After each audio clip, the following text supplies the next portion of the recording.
বাহালুল পাগলা নদীর পাড়ে বসে বাচ্চাদের মতো ঘর বানাইতেছিল। তো নদীর পাড় দিয়ে বাদশা এবং বাদশার স্ত্রী হেঁটে যাচ্ছে। বাদশার স্ত্রী বাহালুল পাগলাকে ডাক দিয়ে বলল, পাগলা কি করতেছিস? বাহালুল পাগল বলতেছে, এই তো আমি জান্নাত বানাইতেছি। বাদশার স্ত্রী বলে, তাহলে আমাকে একটা জান্নাত দিয়ে দাও। বাহালুল পাগলা বলে, 1 টাকা দাও।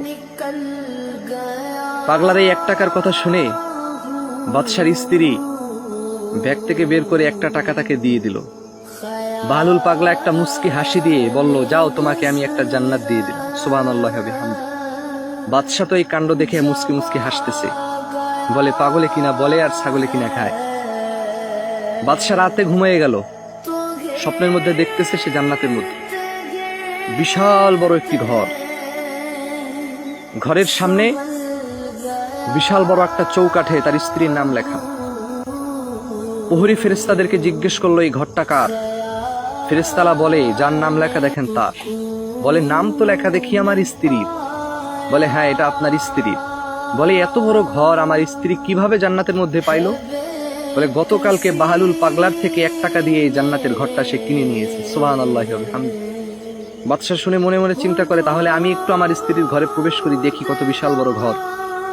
ফেরেশতারা বলে, না, আগে আবার আপনার স্ত্রীর অনুমতি নিয়ে আসতে হবে, তারপর এখানে ঢুকতে পারবে। বাদশার ঘুম ভেঙে গেল। ঘুম ভেঙে মনে মনে চিন্তা করতে লাগলো, 1 টাকা দিয়ে যদি এত বিশাল বড় অট্টালিকার মতো প্রাসাদ কেনা যায়, তাহলে আমার কাছে তো কোটি কোটি টাকা। আজকে বাহালুল পাগলার থেকে সব জান্নাতের ঘর কিনে ফেলবো। বাহালুল পাগলাকে খুঁজতেছে, কোথাও পাচ্ছে না।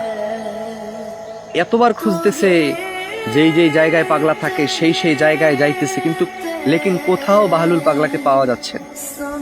হঠাৎ একদিন খুঁজতে খুঁজতে দেখে নদীর সেই জায়গায় বসে রয়েছে যেখানে গতবার সে বসেছিল। এরপরে পাগলাকে জিজ্ঞেস করলো যে, পাগলা, তুমি আমাকে তোমার সব জান্নাত বিক্রি করে দাও, বিনিময়ে তোমাকে আমি কি দেব বলে। তখন পাগলা বলতেছে, এখন যদি আপনি একটা জান্নাত নিতে চান, একটা জান্নাতের ঘর নিতে চান, তাহলে আপনার অর্ধেক রাজ্য আমাকে লিখে দিতে হবে। সুবহানাল্লাহি ওয়া বিহামদিহি। বাদশা বলে, কেন অর্ধেক? কেন অর্ধেক রাজ্য দিতে হবে কেন? বলে, তখন আপনার স্ত্রী বিশ্বাস নিয়ে আমার কাছে জান্নাত ক্রয় করেছিল, তার পূর্ণ বিশ্বাস ছিল, তাই আমি তাকে পূর্ণ বিশ্বাস নিয়েই দিয়ে দিয়েছি। আর এইটা আল্লাহর খুব পছন্দ হয়েছে, তাই আল্লাহ তার জন্য জান্নাতের মধ্যে ঘর বানিয়ে দিয়েছে।